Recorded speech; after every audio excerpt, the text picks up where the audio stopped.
Engañé a mi esposo enfermo, ahora todos dicen que lo maté y mi hija me odia. ¿Soy realmente la villana? Nunca imaginé que mi vida terminaría convertida en algo que todos señalan con desprecio.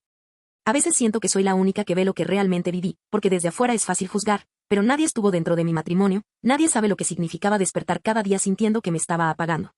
Claudia, la esposa perfecta, la madre responsable, la mujer que lleva todo a cuestas, pero nadie preguntaba cómo estaba yo. Estuve casada con Héctor por más de 20 años, una vida entera. Cuando nos unimos, yo tenía apenas 20 y él 24. En ese momento pensé que con él lo tenía todo, era estable, calmado, un buen hombre.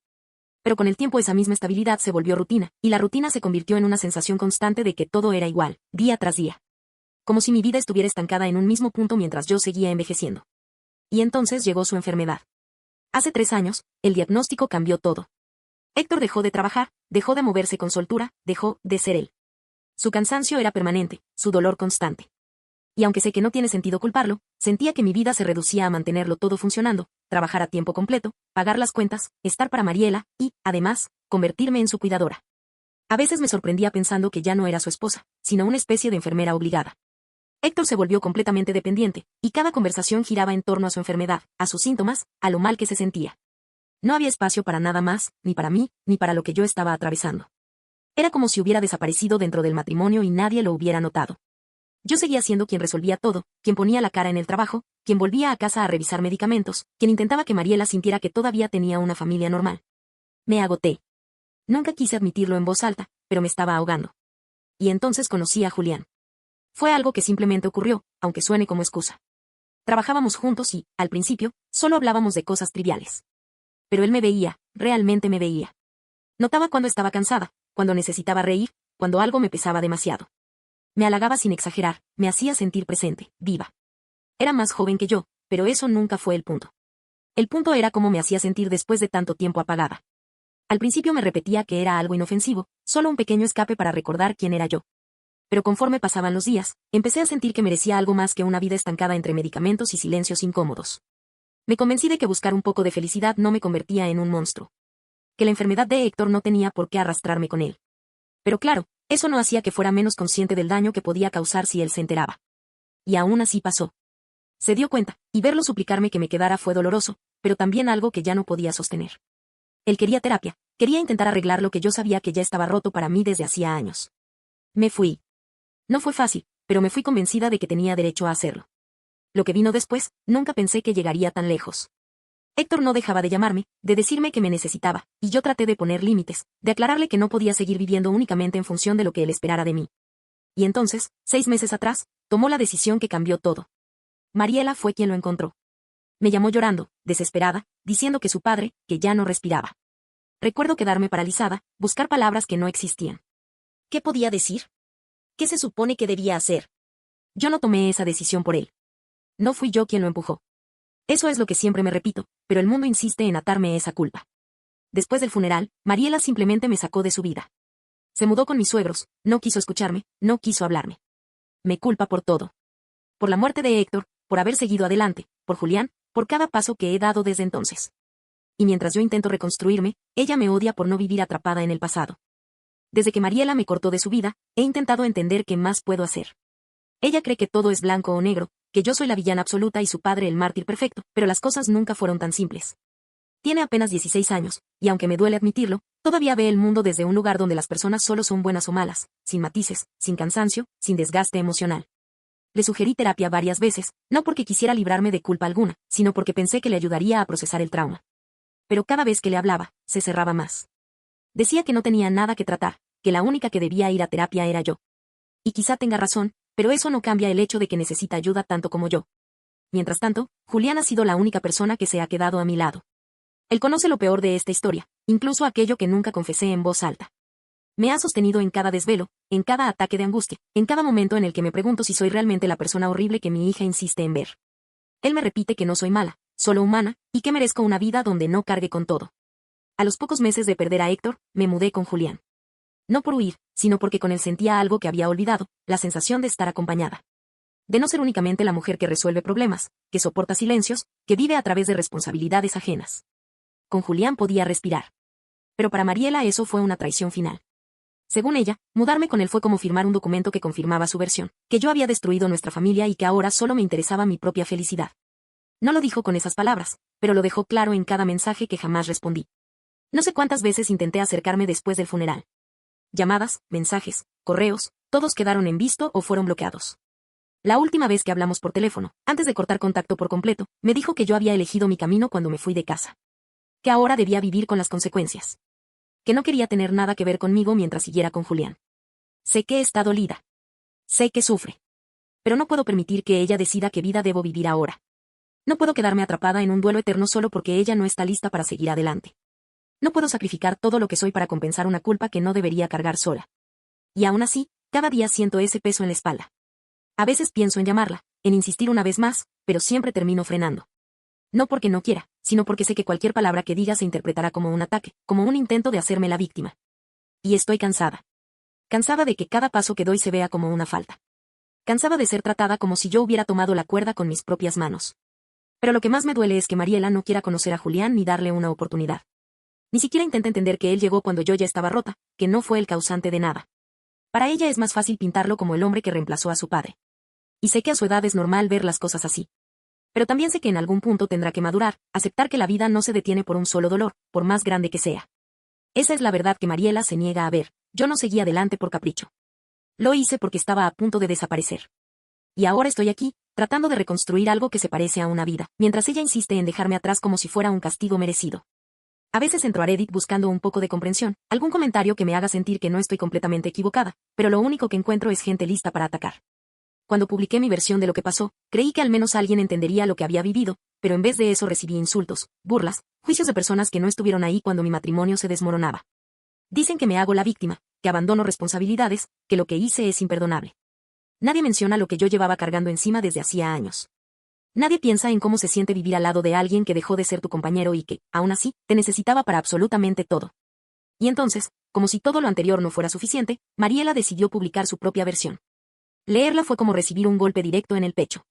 La forma en que me describe, como si yo hubiera sido una sombra cruel en su vida, como si nunca hubiera estado para ella, como si todo lo que hiciera fuera intencionalmente egoísta. Sé que está herida, sé que perdió a su padre y que mi partida la hizo sentir abandonada, pero verla escribiendo que yo maté a Héctor fue algo que no esperaba de mi propia hija. Ella cuenta su historia con un dolor tan crudo que entiendo por qué la gente la apoya. Claro que entienden a la niña de 16 años que vio a su padre deteriorarse mientras su madre se alejaba. Pero nadie ve lo que había detrás de ese alejamiento, lo que yo estaba viviendo en silencio, lo que sentía cada vez que veía a Héctor perderse un poco más en su enfermedad. Mariela dice que yo suspiraba como si su padre fuese una molestia. Pero nunca fue él. Era la situación, la carga, el miedo a que mi vida entera se convirtiera solo en eso, cuidar, sostener, aguantar. Ella dice que yo no reaccioné ante el diagnóstico, pero ¿qué iba a hacer? ¿Llorar frente a todos? ¿Desmoronarme cuando tenía una hija adolescente que necesitaba verme fuerte? Lo que más me duele es que Mariela realmente cree que abandoné a Héctor cuando más me necesitaba. Y no es así. Me quedé años dándolo todo, mucho antes de que él siquiera notara lo agotada que estaba. Pero en su mente, yo fui la que rompió el equilibrio, la que trajo a Julián como si fuera un trofeo de reemplazo.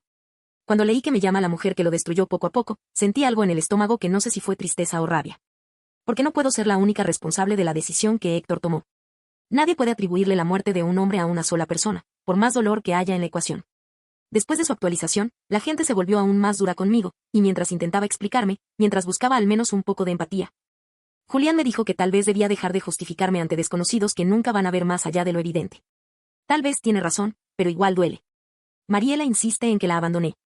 Pero nadie menciona las veces que la llamé, los mensajes que intenté enviarle, los intentos de acercarme, incluso cuando ella me respondía solo con rechazo y rabia.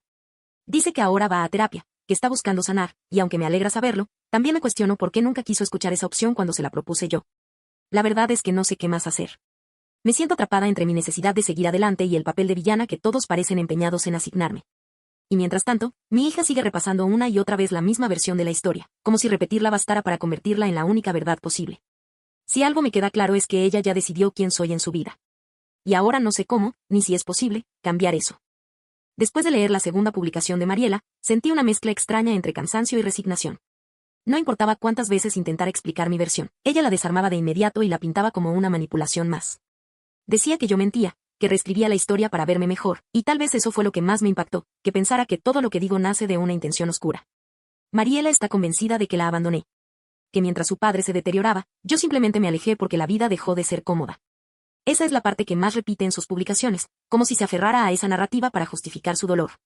Dice que me importaba más salir, trabajar hasta tarde, quejarme de que su padre estaba tomando mi vida. Y aunque sé que ella vio y sintió muchas cosas, también sé que la perspectiva de una hija adolescente difícilmente puede captar todo lo que se vivía tras puertas cerradas. Ella recuerda cada gesto mío como una prueba más de que no quería estar ahí. Cada discusión, cada vez que suspiré, cada noche que llegaba tarde, para ella fueron señales de abandono. Para mí, eran los pocos momentos en que podía escapar de la angustia de ver a Héctor deteriorarse sin poder hacer nada. Pero eso es algo que ella nunca va a entender desde donde está ahora. Me acusa de haber encontrado a Julián mientras su padre sufría. Y sí, conocí a Julián en ese tiempo, pero nunca fue un reemplazo inmediato ni alguien que buscara para destruir mi matrimonio. Fue alguien que apareció cuando yo ya estaba completamente desgastada. Mariela insiste en que lo llamaba el amor de mi vida mientras Héctor estaba en la habitación de al lado. Pero no entiende que mis palabras en esos mensajes nacían de una necesidad desesperada de sentir algo distinto al peso que cargaba. Cuando cuenta que encontró a su padre, esa parte siempre me quiebra. No importa cuántas veces intente recordar que no fui yo quien tomó esa decisión, que no fui yo quien ejecutó ese acto, siempre vuelvo a esa imagen, mi hija, una adolescente, enfrentándose sola a algo que ninguna persona de su edad debería ver. Me culpa por no haber ido ese día, por no haber estado allí para sostenerla, y aunque sé que no habría podido cambiar lo ocurrido, entiendo por qué esa escena la marcó para siempre. Dice que yo no aparecí, que solo dije que no era mi culpa y seguí con mi vida. Y por más que quiera defenderme, por más que quiera decirle que estaba en shock, que también me derrumbé, que también lloré, en su mente ya hay una historia escrita. Y yo soy la villana en cada renglón. Ahora Mariela vive con sus abuelos. Dice que la casa se sentía embrujada, y lo entiendo. Yo tampoco podía respirar ahí sin sentir el peso del pasado. Pero ella cree que me fui corriendo a los brazos de Julián como si nada. No ve que huí porque la culpa me carcomía, porque cada habitación me gritaba que todo se había salido de control. Y aún así, cada vez que intento acercarme, su respuesta es la misma, que no quiere conocer a Julián, que él formó parte de lo que la destruyó, que jamás lo aceptará. A veces me pregunto si alguna vez podrá ver que todo esto fue más complicado de lo que ella cree. Que nadie toma decisiones perfectas cuando se siente atrapado, cuando la vida cambia de golpe, cuando el miedo y la soledad te empujan a buscar aire en el primer lugar donde parece haberlo. Mariela dice que yo maté a su padre, aunque no haya sido literal. Y eso es algo imposible de cargar. Porque por mucho que intente separar lo que pasó de lo que dicen que pasó, cada vez que la leo siento que ese señalamiento va a quedarse conmigo para siempre. Y mientras ella construye su vida lejos de mí, yo sigo aquí, con el peso de mis errores, mis decisiones y las consecuencias que nunca imaginé que se volverían tan grandes. A veces pienso que, si pudiera retroceder el tiempo, quizás encontraría una forma distinta de manejar todo. No para cambiar mis sentimientos, porque no puedo fingir que mi matrimonio seguía vivo cuando yo ya me sentía vacía, sino para evitar que todo terminara como terminó. Pero es inútil pensar en eso ahora. Lo hecho está hecho, y cada uno de nosotros vive con las secuelas. Desde su última publicación, Mariela dejó claro que no piensa volver a hablarme. Dice que destruye todo lo que digo, que cada palabra mía es una mentira, que intento manipular la historia para salir intacta. Y por más que quiera insistir en que nunca busqué hacerme la víctima, sé que para ella cualquier explicación suena a excusa. Ella repite que nos abandoné, que dejé a su padre cuando más me necesitaba, que la dejé lidiar sola con un dolor que ninguna niña de su edad debería enfrentar. Y, aunque no puedo aceptar el peso total de sus acusaciones, tampoco puedo negar que mis decisiones la hirieron profundamente. No puedo borrar el día en que encontró a Héctor, no puedo borrar cómo le fallé en ese momento, no puedo borrar el resentimiento que eso dejó en su corazón. Pero tampoco puedo cargar sola con la muerte de Héctor. No puedo asumir que una sola persona, por más imperfecta que haya sido, determine la vida o la muerte de alguien que tomó una decisión final. Mariela insiste en que yo lo destruí poco a poco, como si cada una de mis acciones hubiera sido calculada para llevarlo a ese punto. Y sé que esa perspectiva nace del dolor, no de la realidad, pero igual duele leerlo. Intenté acercarme más de una vez, pero cada intento terminó igual, ella cerrando puertas, bloqueando mensajes, rechazando cualquier forma de diálogo. A estas alturas no sé si habla conmigo o si solo habla con la imagen que ha construido de mí. Y no sé si algún día estará dispuesta a ver más allá del rencor. Julián sigue siendo mi apoyo.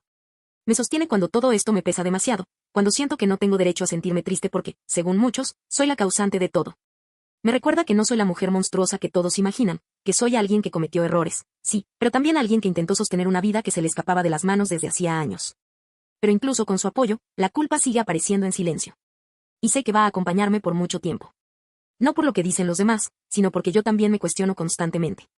A veces me pregunto si pude haber hecho las cosas de otra manera, si debí haberme aferrado más, si debí haber sido más paciente, y luego recuerdo que también soy humana. Que también me cansé, que también sufrí, que también me perdí en medio de todo. Mariela pide que deje de mentir. Que deje de reescribir la historia. Pero lo que ella no entiende es que yo no intento cambiar lo que pasó, solo intento recordar que no soy la única que vivió esa historia. Ella vio una parte, una dolorosa, una brutal, pero no vio mis noches sin dormir, ni mis ataques de ansiedad, ni el miedo constante a desaparecer en un rol que ya no podía sostener. Ahora cada una vive en su propia versión de los hechos. Ella aferrada al dolor de perder a su padre y a la rabia de sentir que yo la traicioné. Yo intentando reconstruirme, aun cuando sé que cargaré con su rechazo quizá por mucho tiempo. No sé si algún día podremos hablarnos sin atacarnos. No sé si ella podrá entender que mis decisiones no nacieron de maldad, sino de una desesperación que nunca supe manejar. No sé si algún día me perdonará, o si siquiera quiere hacerlo. Lo único que sé es que esta es la vida que quedó después de todo. Y que, aunque el mundo entero me juzgue, sigo intentando encontrar la manera de seguir adelante sin derrumbarme por completo. No olvides dejar tu opinión en los comentarios, dejar tu like y compartir este video.